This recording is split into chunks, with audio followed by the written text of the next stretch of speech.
Assalamualaikum warahmatullahi wabarakatuh. Kami dari kelompok 3 Komunikasi Bisnis akan mempresentasikan hasil diskusi kami, yaitu laporan bisnis PT Garuda Food. Bisnis merupakan kegiatan dalam menjual produk atau jasa agar memberi keuntungan bagi pemiliknya. Namun, bisnis juga kegiatan yang beresiko memberi kerugian baik segi materi ataupun non-material. Namun, bila berhasil, maka akan memberi keuntungan dan kesejahteraan bagi pemiliknya. PT Garuda Food merupakan salah satu perusahaan agribisnis di Indonesia yang mengolah produk pertanian di bagian hilir. Produk yang dihasilkan merupakan snack yang bahan bakunya berasal dari pertanian yang dilakukan di hulu. PT Garuda Food yaitu perusahaan yang meluncurkan produk makanan dan minuman ringan sebagai berikut seperti kacang Garuda, Geri, Coklatos, Salut, Coklut, Romeo, dan Juliet.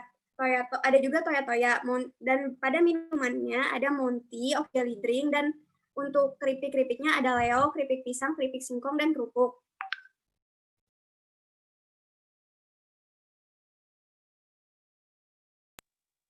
Baik, selanjutnya ada gambaran umum perusahaan.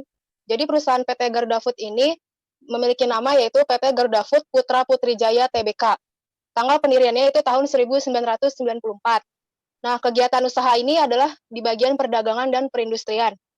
Alamatnya ada di Jalan Wisma Garuda Food, Jalan Bintaro Raya, nomor 10A, Jakarta Selatan. Untuk visi dari PT Garuda Food ini yaitu menjadi perusahaan makanan dan minuman Indonesia terdepan. Lalu untuk misinya, kami adalah perusahaan yang membawa perubahan dengan menciptakan nilai tambah bagi masyarakat berdasarkan prinsip saling menumbuh kembangkan. Lalu selanjutnya, ada struktur organisasi PT Garuda Food. Struktur organisasinya yaitu yang pertama dikepalai oleh RUPS, yaitu Rapat Umum Pemegang Saham. Lalu di bawahnya ada Dewan Komisaris. Lalu Dewan Komisaris dibantu oleh Komit Audit dan Komit Nominasi dan Remunerasi. Lalu di bawah Dewan Komisaris dibantu oleh Direksi bersama Audit Internal dan Corporate Sekretaris atau Sekretaris Perusahaan. Lalu di bawah direksi ada pemasaran atau marketing, manufaktur, R&D, SCM, HRD, IT, dan FA. Selanjutnya adalah laporan kinerja yang dibacakan oleh Novialista.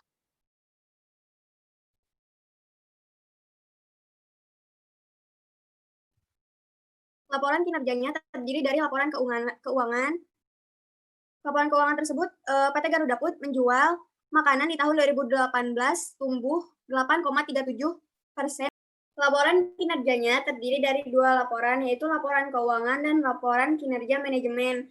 Laporan keuangan terdiri dari penjualan makanan, penjualan minuman, penjualan bersih atau net sales, aset, liabilitas, ekuitas, laba bersih atau net profit, laba komprehensif tahunan berjalan, ikhtisar keuangan, laporan Dewan Komisaris, dan laporan direksi. Sedangkan laporan kinerja manajemen yaitu akses kegiatan pemasaran, perseroan saat ini berfokus pada bisnis makanan dan minuman dalam negeri, khususnya kelas menengah sebagai target utamanya. Perseroan mulai fokus untuk membenahi penjualan ekspor terutama pada negara-negara ASEAN seperti Vietnam, Malaysia, Thailand, Myanmar, Cina, dan India. Oke, sekarang masuk ke permasalahan perusahaan. PT Garuda Food Putra Jaya Tbk atau dengan nama saham GUT adalah perusahaan makanan dan minuman ringan yang terkenal dengan salah satu produknya yaitu kacang Garuda. Emiten ini masih punya kemampuan menjaga kinerja positif di tengah pandemi corona. Di tengah wabah COVID di Indonesia, konsumen cenderung meningkatkan belanja dengan konsumsi makanan pokok dan produk yang berkaitan dengan kesehatan. Secara teknikal, tren saham GUT cenderung turun. Emiten ini IPO pada 12 Oktober 2018 di harga Rp2.970. Pada penutupan perdagangan Rabu, harga saham ini menguat sekitar 3,33%, jadi sebesar Rp1.240 per saham. Artinya dihitung dari harga IPO tersebut, saham ini sudah terdiskon sekitar 58%. Sudah kan ya? Baik, selanjutnya adalah solusi dari permasalahan tersebut. Nah, solusinya ini apa sih gitu? Solusinya ini yang dilakukan oleh PT Garuda Food adalah kinerja di tengah pandemi. Nah, di tengah pandemi ini kan banyak virus corona COVID-19 di mana-mana. Nah, perusahaan PT Garuda Food ini berusaha menghindari over inventory atau kelebihan barang di dalam gudang dengan fokus pada kemampuan produksi dan penjualan produk-produk fast moving. Fast moving ini adalah cepat laku di pasaran. Lalu produksi perusahaan antara lain Gary, Garuda, Coklatos, Leo, Clevo, dan lain-lain. Lalu yang kedua adalah andalkan e-commerce. Jadi PT Garuda Food ini menargetkan produksi dan penjualan perusahaan naik hingga 15% pada kuartal 2 di tahun 2020. Sementara target kenaikan penjualan pada bulan Ramadan sekitar 10% sampai 15%. Lalu solusi yang ketiga adalah buyback saham. Jadi PT Garuda Food ini akan melakukan buyback saham dengan jumlah sebanyak-banyaknya, sebesar 15 juta saham, dengan nilai nominal maksimal sebesar 15 miliar.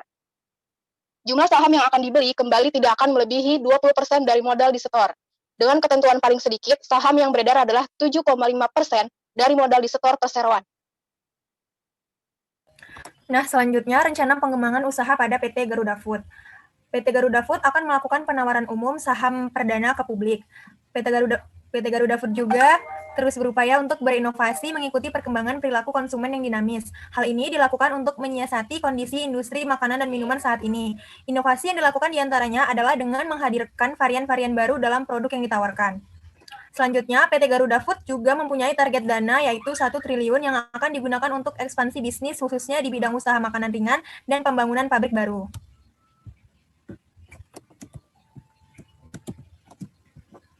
Selanjutnya kesimpulan. Berdasarkan laporan laba rugi tahun 2017 sampai 2018, jumlah laba PT Garuda Food mengalami peningkatan. Hal tersebut menjelaskan bahwa PT Garuda Food dapat memanfaatkan perluasan usaha yang telah dilakukan dengan baik. Akibat adanya perluasan usaha, perusahaan dapat meningkatkan efisiensi produksinya. Berdasarkan pada laporan laba rugi tahun 2017 sampai 2018, menyatakan bahwa PT Garuda Food mengalami peningkatan laba yang signifikan. Kondisi ini menjelaskan bahwa kemampuan perusahaan dalam menghasilkan laba berdasarkan tingkat penjualannya semakin baik.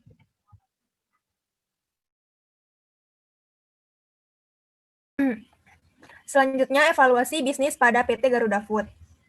PT Garuda Food akan mengevaluasi strategi perusahaan akibat tekanan pada pandemik virus corona. Nah, pada perusahaan ini secara operasional seluruh pabrik Garuda Food masih berjalan. Kapasitas produksi pun masih stabil karena memang tidak ada dilakukan penghentian ataupun penutupan. Dari segi penjualan, perseroan yang terkenal ini dengan produk kacang Garuda mengakui turut terdampak. Khususnya pada periode Maret ada penurunan tetapi April sudah kembali ada kenaikan lagi.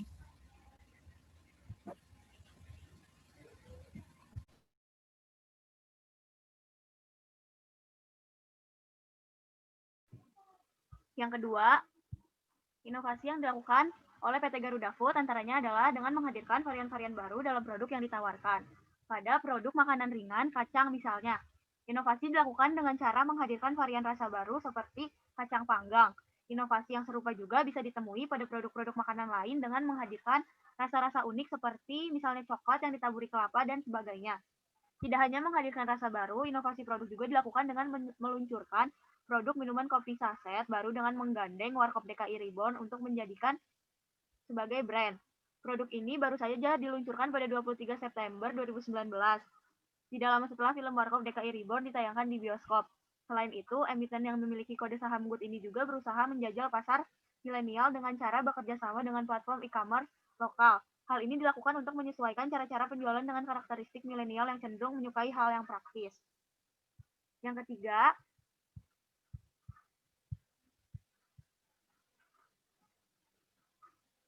adalah PT Garuda Food Putra Putri Jaya Tembakau Tbk telah menerapkan standar nasional Indonesia sejak tahun 2019. Kekonsisten dalam menerapkan SNI menjadikan sebagian salah satu perusahaan penerimaan SNI Award tahun 2018 untuk kategori perusahaan besar barang sektor pangan, pertanian, dan kesehatan. PT Garuda Food Putra Putri mengakui SNI Award berperan penting dalam tumbuh kembang perusahaannya. Ia berpendapat dengan mengikuti kegiatan-kegiatan kompetisi, awarding dapat membantu perusahaan untuk mengevaluasi kinerja perusahaan. Ia pun meyakini bahwa penerapan SNI dapat membantu perusahaan untuk menjaga sustainability, menjaga kualitas produk. Ia pun menegaskan semua vendor material yang masuk ke PT Garuda Food untuk memenuhi regulasi SNI wajib. Baiklah, mungkin sekian presentasi hasil diskusi dari kelompok kami. Apabila ada salah-salah, mohon maaf. Assalamualaikum warahmatullahi wabarakatuh.